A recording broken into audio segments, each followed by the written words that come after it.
Session to order. So welcome everyone for being here this evening, and we'll go ahead and start with Stephen for the only one item on the agenda for this one. Go ahead, Stephen. Well, thank you, Mayor and Council. Today we're here to talk about development impact fees. The city contracted with Tischler and Bice to update the development impact fees pursuant to the Arizona revised statutes. Tischler and Bice has been our contractor for many years in updating our fees, and we're required to update these every 5 years.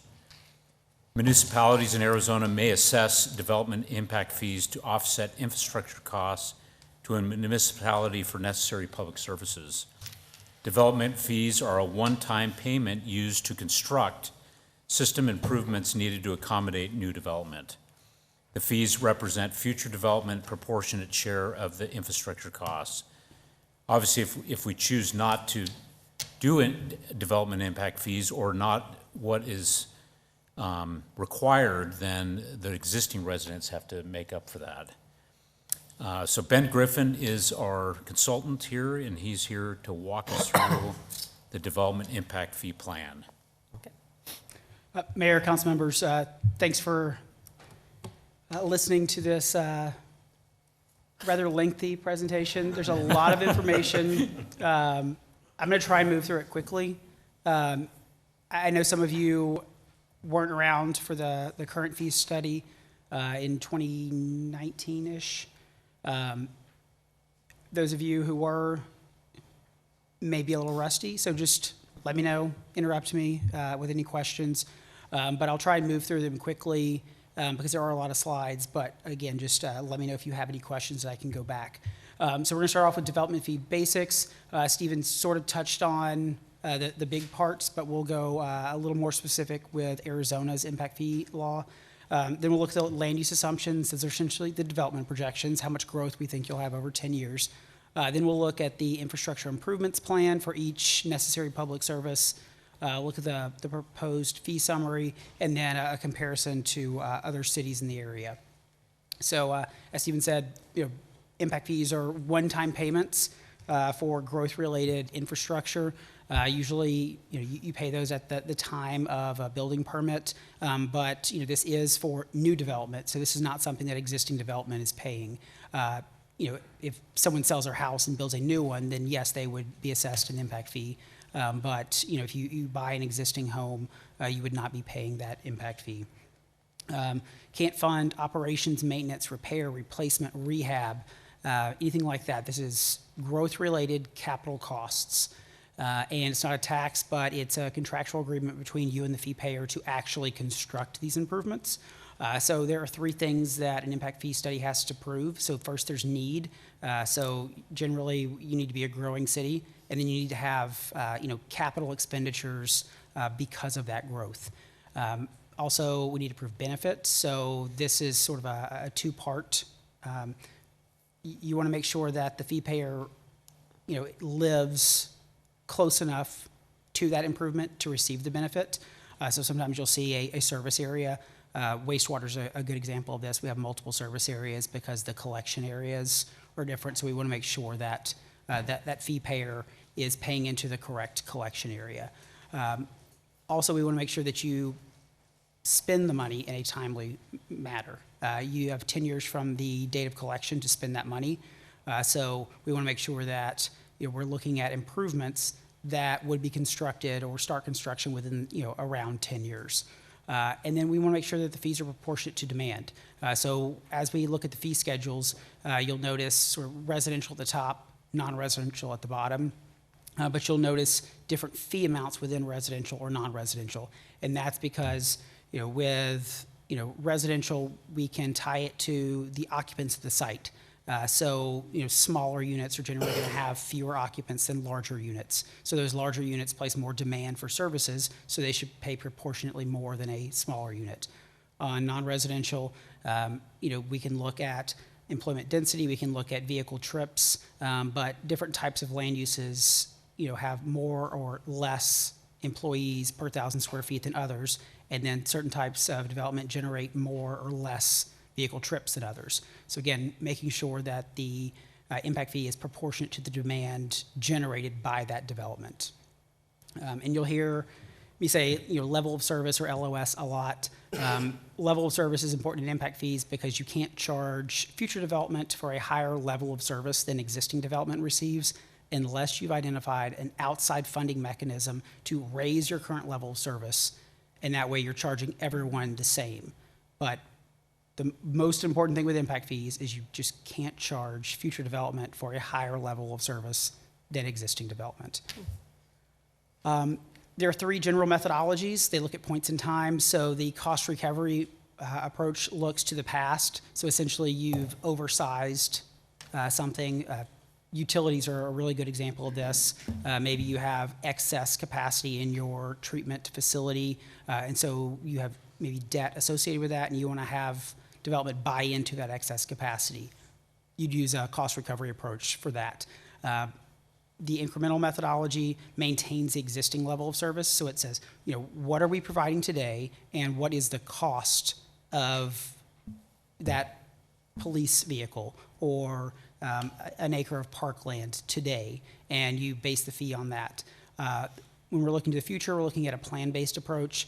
Generally, you're going to have a CIP or a master plan that is very specific on a certain project, a certain capacity, and we're going to look at, does this increase the level of service? If it does, how do we identify that outside funding source? Because we want to make sure that we identify the growth share and then existing development share.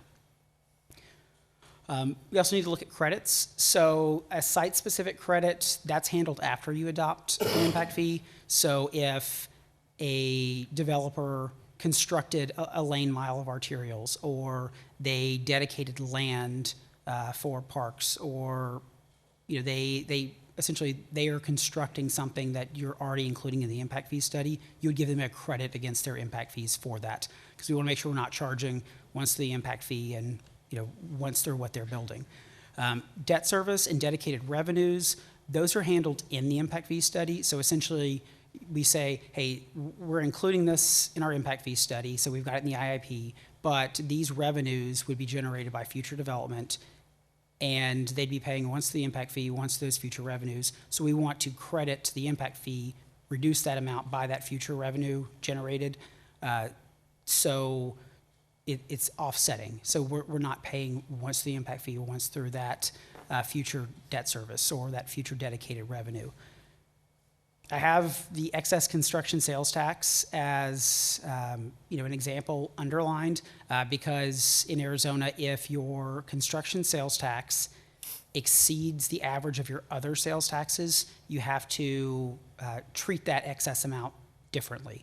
And so right now, because yours is higher than your average retail sales tax, we're looking at how we want to apply or how we should apply that credit.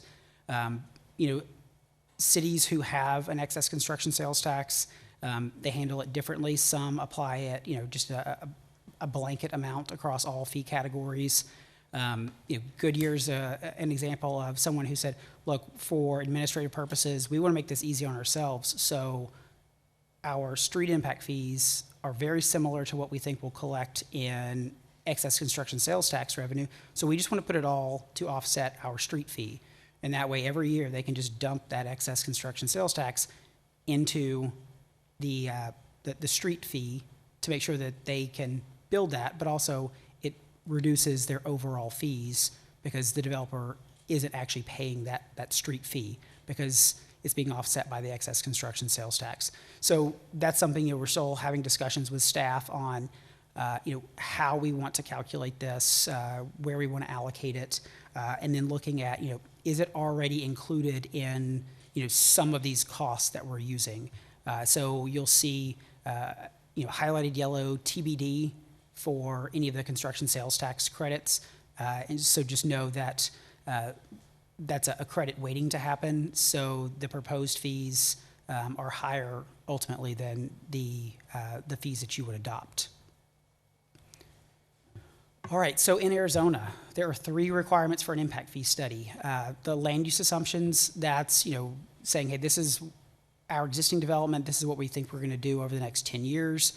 The infrastructure improvement plan, that's your level of service analysis. It shows your existing infrastructure. It shows the costs related to any of that.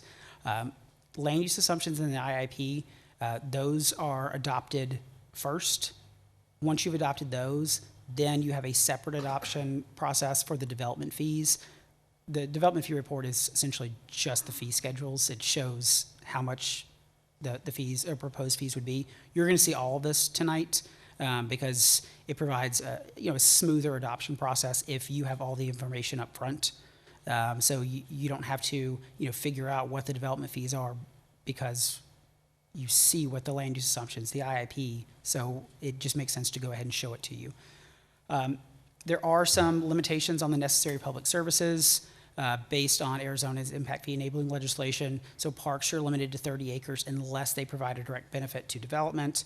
We can't do regional training facilities for public safety, and anything has to have a useful life of 3 or more years.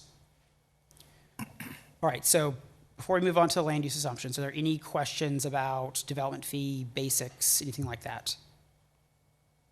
Okay. So land use assumptions, we'll start with residential. So at the top, that shows the occupancy by different land uses on the residential side, so single family, multifamily, mobile home, and all other. You currently assess fees by those 4 land uses, those 4 residential land uses. In discussions with staff, housing affordability kept coming up. Making sure that the fees are proportionate to the demand generated by that residential use kept coming up. And so at the bottom, this actually shows the conversion of all residential uses by size into thresholds. And so whereas it used to be, hey, any single family unit would pay based on, about 3 persons per household, even if it's a small unit and over the lifetime of that unit, it only ever has, 1.5 to 2 people. It would pay the same as, maybe a 5, 6, 7,000 square foot home that, maybe at its peak has, 5, 6, 7 people in it. And so one way to help with housing affordability is to look at units by size. And so by switching to this, we can show that, your smaller units, so 750 square feet or less, on average have about 1 person per unit. Whereas, your larger units over 3,500 square feet, they're just over 4.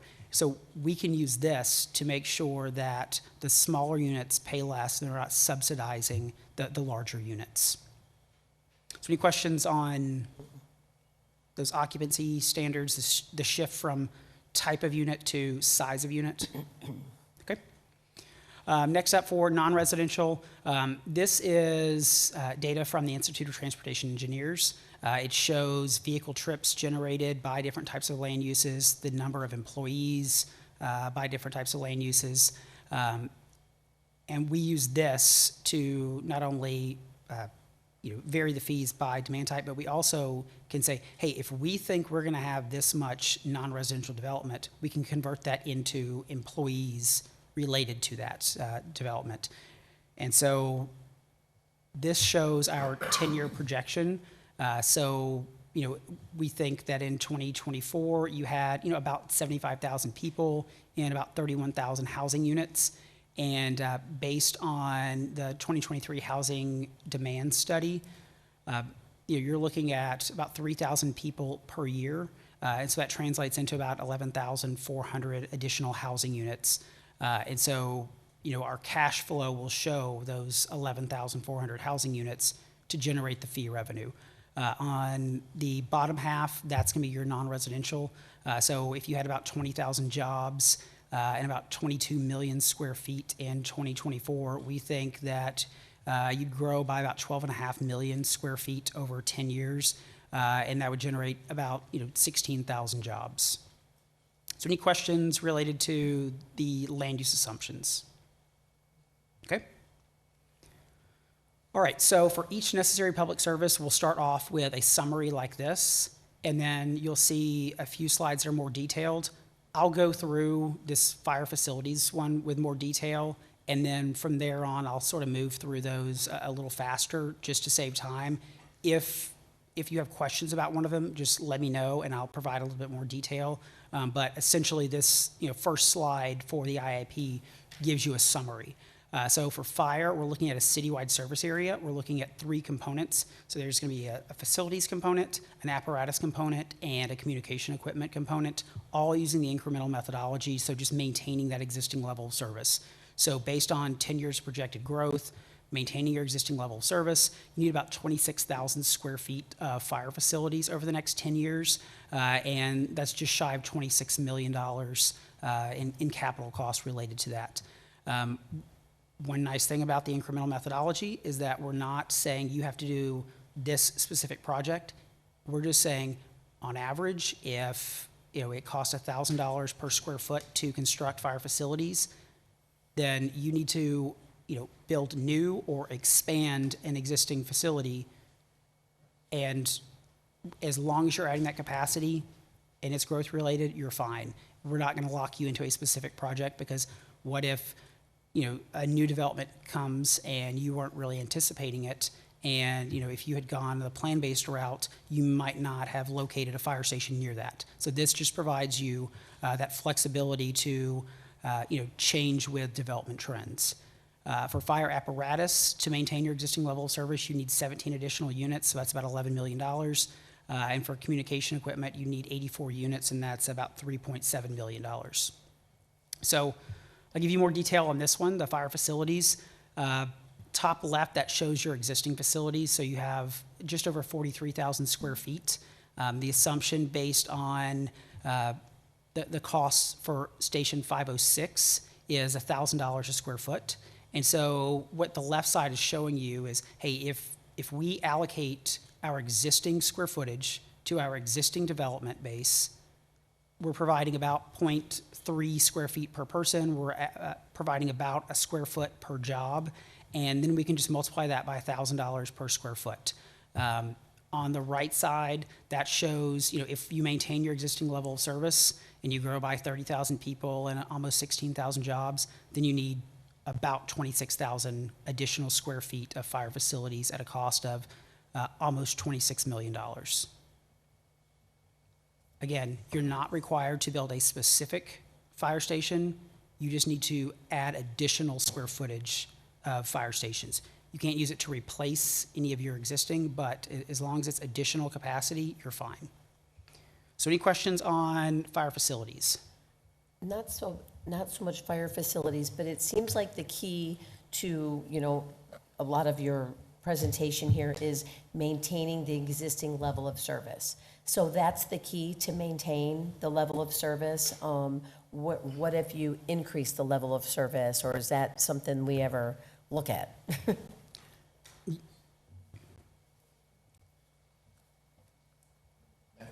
Madam Mayor, if I'm understanding your question accurately, ultimately, this is a 10-year plan, and as Ben has been indicating, it really is suggesting that in order for us to maintain the level of service, we would need roughly 25,000 square foot additional in this particular case. You can consider that in a variety of other elements that Ben's going to talk about here in a bit. But at least from my perspective, if we were looking to expand levels of service, we ultimately would have to find another revenue stream to achieve that. Okay. Ben, I don't know if you agree with that, but. Yeah, and sometimes a community will say, look, we know we're deficient in a certain area. We've got to get here. So one of the only ways we can fund it is with impact fees. So maybe we'll issue debt for a portion of it. Right. We'll have impact fees for the other part of it. Okay. It raises the level of service, but that may be more or less expensive than a different methodology. Okay. And Madam Mayor, if I can just build that into a real-life example of some of the recent expansions that we've had. For a number of decades, we did not have trails in the city of Casa Grande. We found financing sources. Obviously, we did that kind of pay-as-you-go approach, and we've built trails. And ultimately, once we get a level of service, we can then begin to apply that and potentially elect to levy a development impact fee for those types of service levels Good analogy, Ben, or, Yes. okay. Thank you. All right, so next up, we have fire apparatus, very similar. This just shows all the existing, so you have 29 apparatus. The unit cost is what it would cost you to purchase a new version today. And so your existing fleet in today's dollars, the average cost is about $630,000 per unit. And so, this is where we're coming up with, if you maintain the level of service, you need 17 additional, and that would generate about 10.8 million in fee revenue. Same thing with communication equipment. Top left shows the existing 141 units. The average cost of those in today's dollars is about $44,000. So you need about 84 additional units at a cost of about $3.7 million. So the right side shows the proposed fees. At the top, you can see that cost per person or the cost per job. In the middle, on the right, you see the residential fees. So at the top, you have 750 square feet or less. At the bottom, 3501 or more. But all we're doing is taking that cost per person and multiplying it by the number of persons per unit. So your 2,500 square foot home would pay about $1,500 for their proportionate share of fire facility or fire capital costs. At the bottom, non-residential, USS per square foot for most of your fee categories. Assisted living, you do per bed, hotels, room, but that just shows you the cost per square foot or the cost per bed or per room. And one thing you'll notice is the proposed fees are higher than the current fees. And the left side shows a comparison of the costs and levels of service in your current study compared to this proposed study. And so you can see that the cost per square foot for fire facilities has increased 151% since your previous study. It's gone from $399 a square foot to $1,000. A lot of your neighbors are using $1,000 to $1,200 a square foot for fire facilities. Fire apparatus, it was just over 500,000 last time. Now we're over 600,000. The cost per unit on communication equipment has increased by about 100%. So if all you were doing is just maintaining your level of service, with all these cost increases, your fees would go up, even if you're just trying to maintain the level of service. And this is something we've seen play out, not just across Arizona, but across the country. Over the last 5 or 6 years, costs have increased dramatically, and communities are left trying to figure out how do we absorb this cost? Do we put it on development, or do we have existing development, subsidize that? And so you'll see this comparison to the previous study on each of these proposed fee slides, just so you can see sort of the changes compared to last time. Just one question. The previous slide on the costs, those are today's costs, right? Today's What we're costs. talking about for the next 10 years worth of, but based on just today's cost, not Today's not cost. accounting for inflation.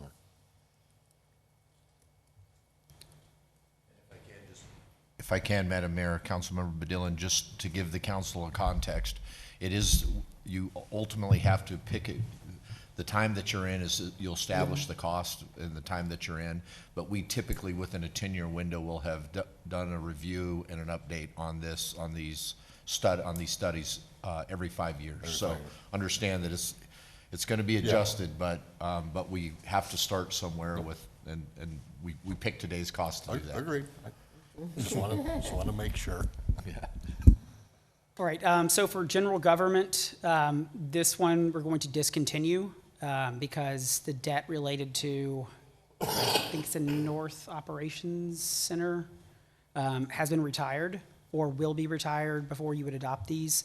When the legislation changed in 2012, the state no longer allowed general government facilities.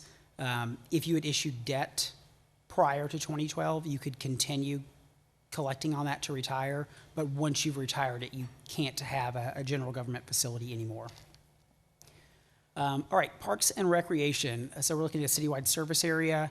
We're looking at 4 components, all using an incremental methodology. So we have park amenities, recreation facilities, pools, and trails. Recreation facilities and pools are new. We did not have those in your current study. So, these are additional components, that we're including in this one. To maintain the existing level of service, you would need, 360-something additional park amenities to maintain the existing level of service. That's, just shy of $28 million worth of amenities. You're not locked into doing them at a specific park site. You could add a pickleball court at, one park and, maybe field lighting at another. Those are adding additional capacity. They're growth related, so, they pass the test. Recreation facilities, you need about 3,700 square feet to maintain the level of service. It'd be about $1.5 million. Pools, we're using square feet of water surface area, because, if we just used, if we said you had one pool, well, if you were building a much larger pool the next time, and we said, hey, this is based on one, the level of service analysis isn't as strong. So we look at the actual water surface area of your existing pool to come up with the demand for, almost 5,000 additional square feet over the next 10 years. And then trails, you'd need about 11 additional miles at a cost of about $2 million.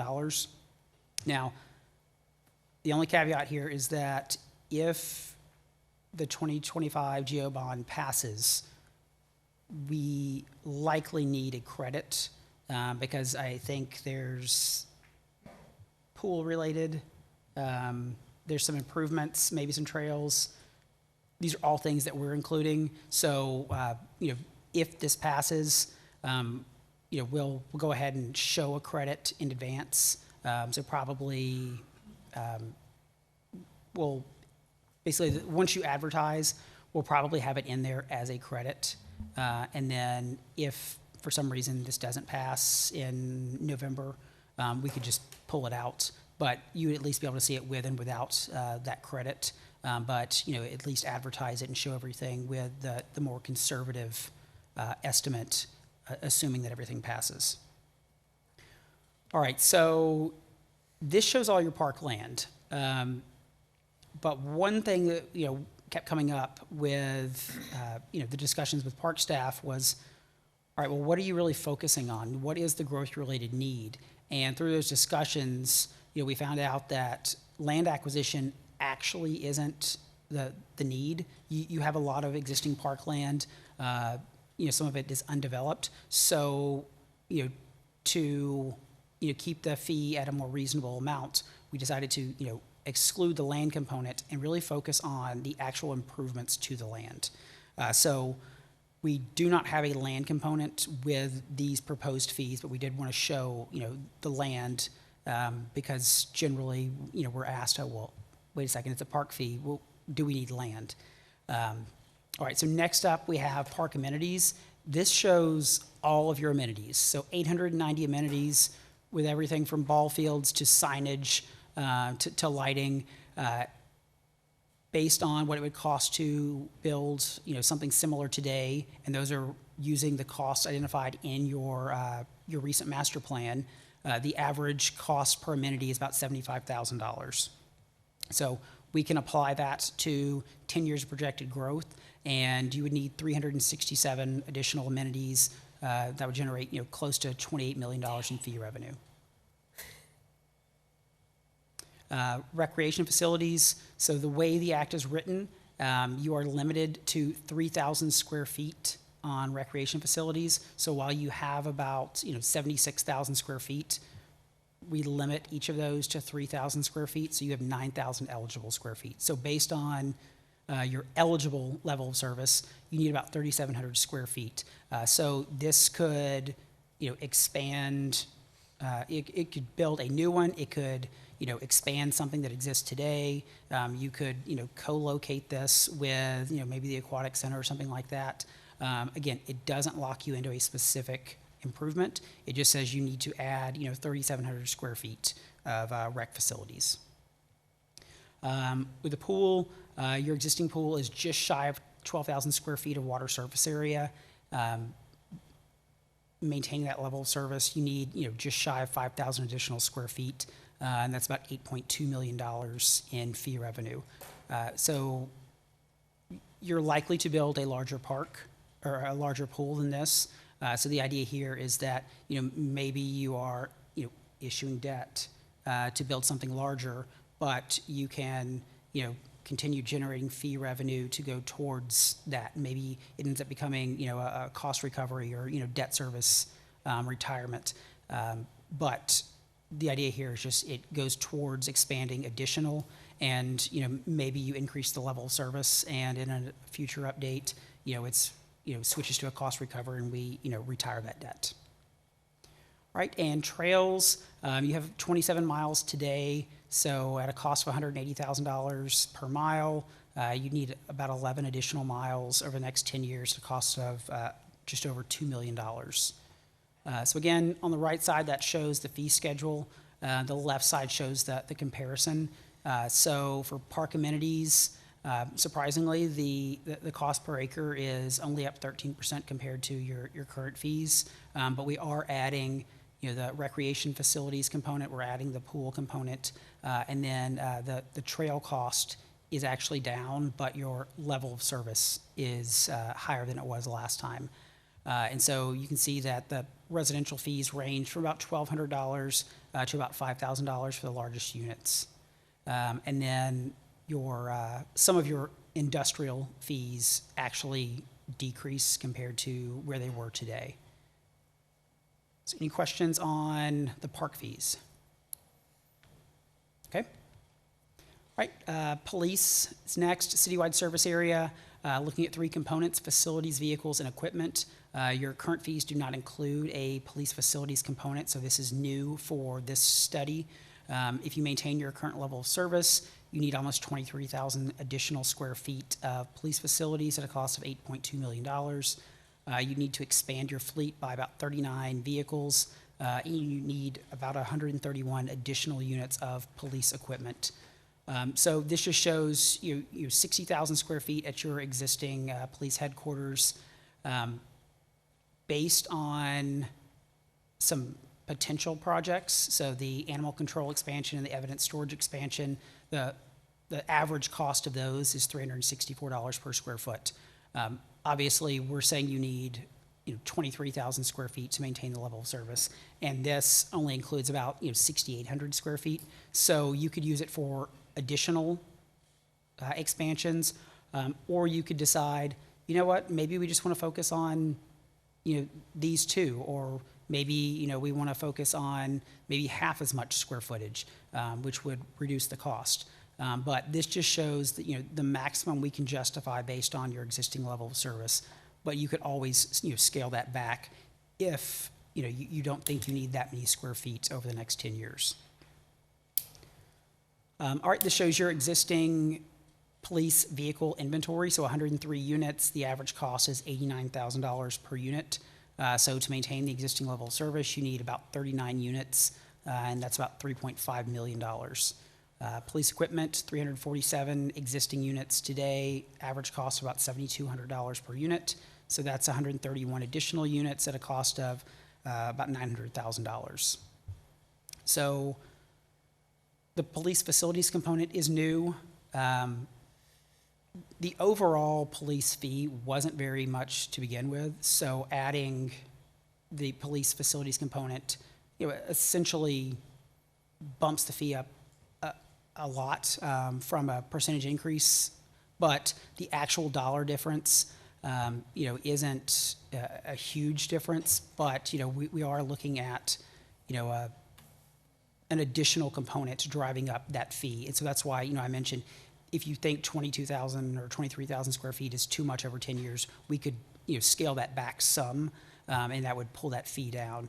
But a 40% increase on the cost of police vehicles, almost 300% increase on the equipment. Again, these are things that we're seeing, across the country. Vehicles, apparatus, equipment, those costs really increasing over the last 5 years. All right, the street IIP, citywide service area, we're looking at two components. So the actual arterial improvements and then the intersection improvements. To maintain your existing level of service, you need about 13 additional lane miles over the next 10 years at a cost of $63 million. You need about 12 additional intersections at a cost of almost $20 million. So this is a travel demand model. It shows, the development projections at the top. It shows the vehicle trips generated towards the bottom. And then the very bottom right corner, to maintain your existing level of service, since you have 88 lane miles today, you have 35 intersection improvements today, that's how we're coming up with the 13.1 additional lane miles and 12.2 additional intersections.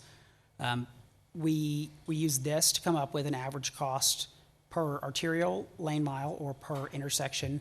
And so for those intersection improvements, it's about $4.8 million per lane mile. And for the intersection improvements, it's 1.6 million. And so all we're doing is just applying that to that level of service to come up with the cost per VMT.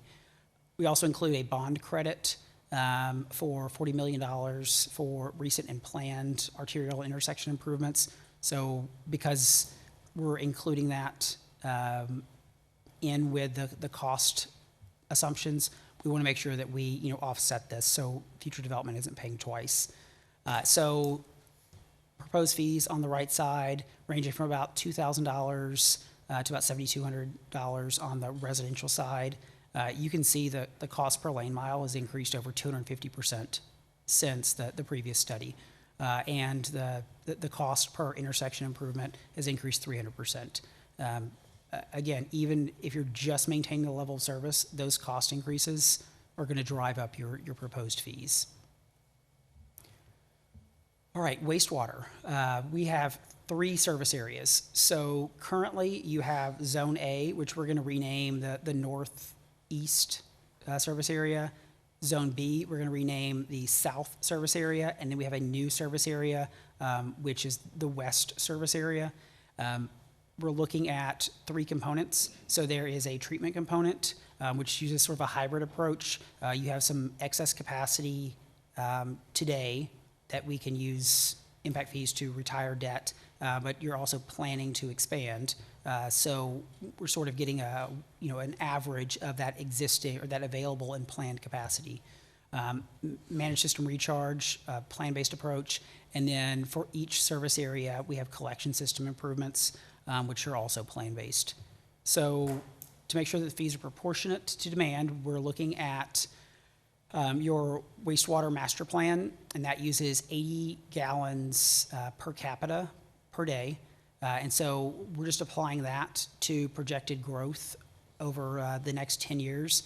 And so your wastewater master plan is projecting about a 9.2 million gallon increase over the next 10 years in the Northeast and South areas.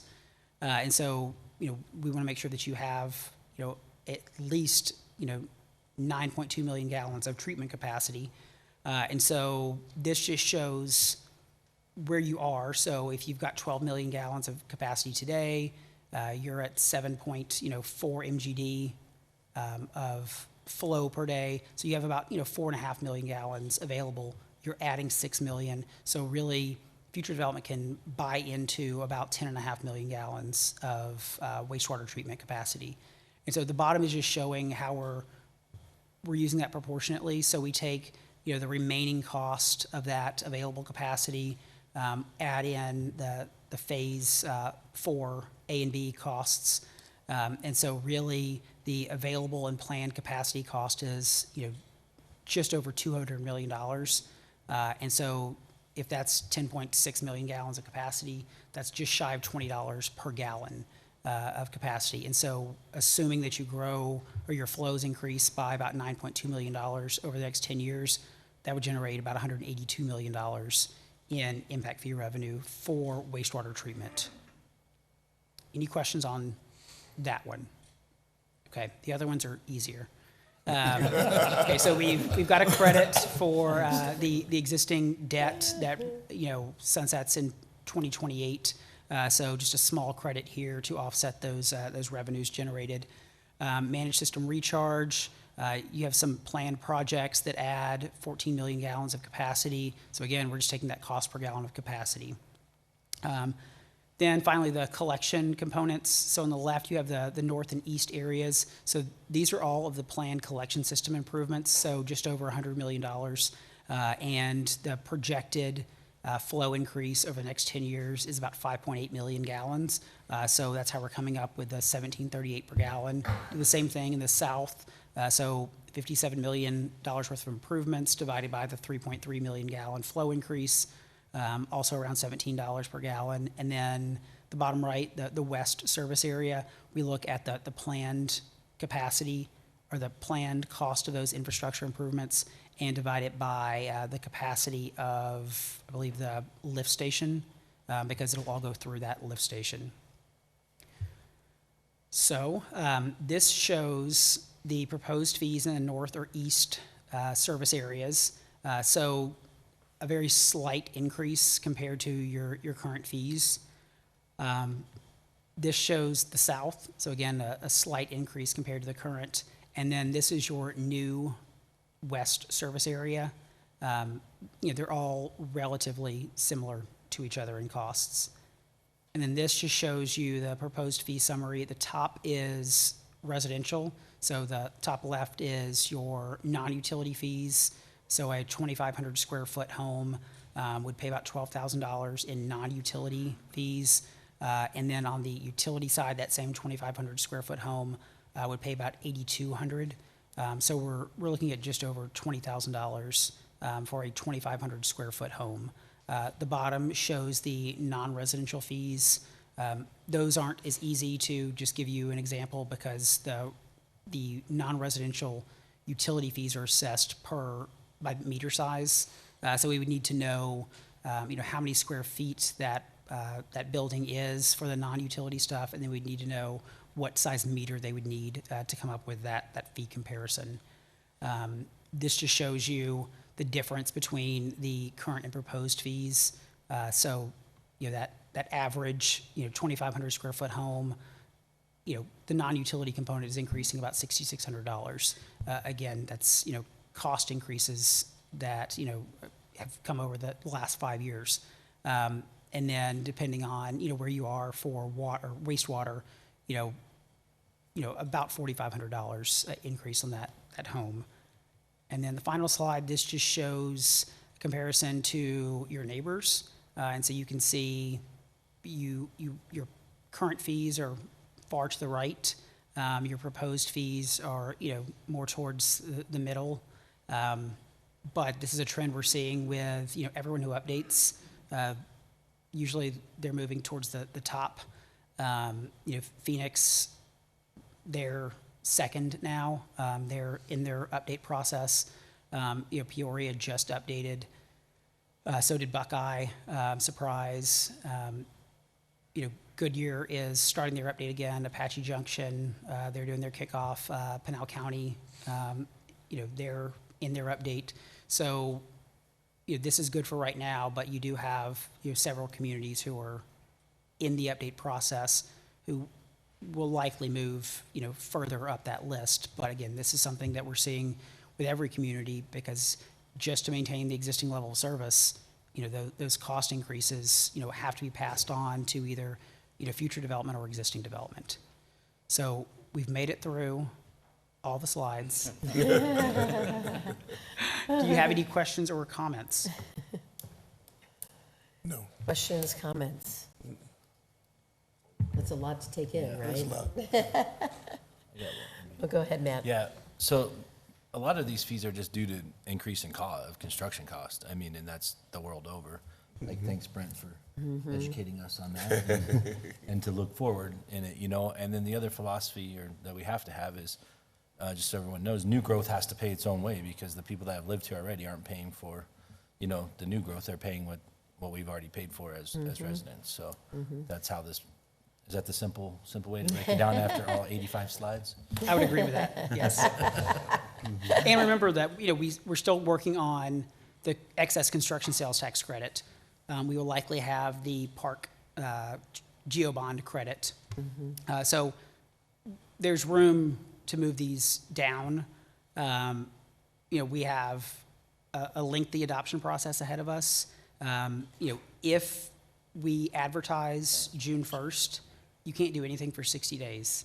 After that 60-day period, you can have a public hearing on the land use assumptions, the IIP. Then you have 30 to 60 days to adopt the land use assumptions and IIP. Then you wait another 30 days. You can have your first public hearing on the development fees. And then you have 30 to 60 days to adopt the fees. And then the fees can't go into effect for 75 days. So it's a lengthy process. So, there's plenty of time for input to make changes, updates, anything like that. Yeah, even if we started in June, I mean, earliest would be like February of next year. Oh, wow, okay.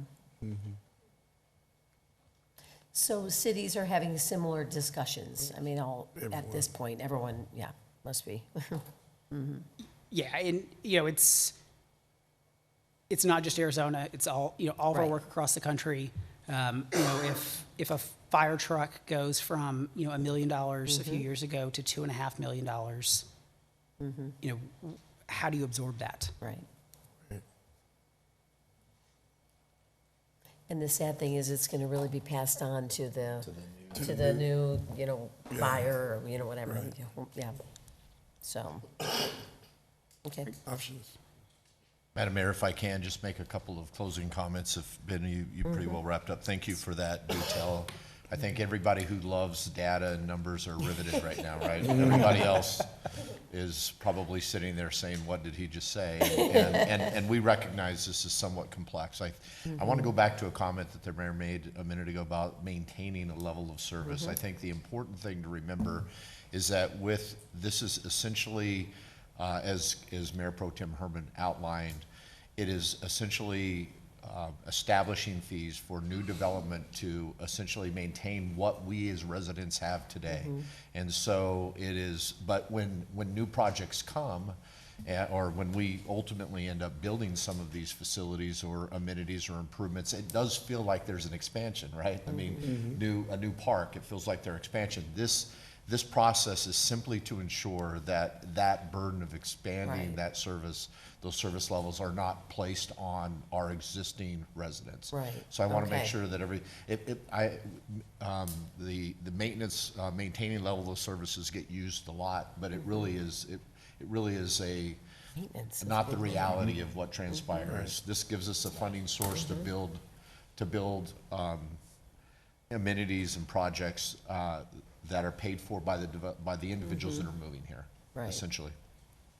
I do want to point out a couple of other things, because each year as staff, or when we go through these studies, we have to make some decisions, has been so eloquently listed. You'll see that the majority of the methodologies that we've elected to select this particular study is the incremental approach that ultimately is we really don't have much capacity except in the wastewater treatment plant today. That's the only area that I can recall that is a plan-based. Is that right, Ben? Is the wastewater?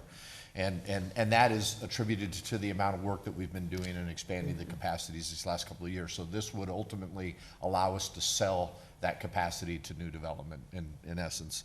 That's not a technical word. I wouldn't want to say that, I guess, in a trial, right, Ben?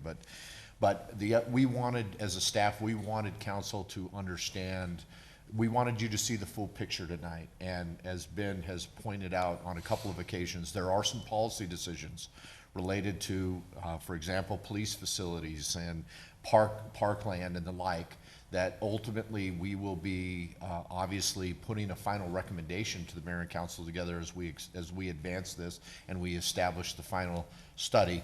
But we'll give council a justification as to those areas that we are recommending and why.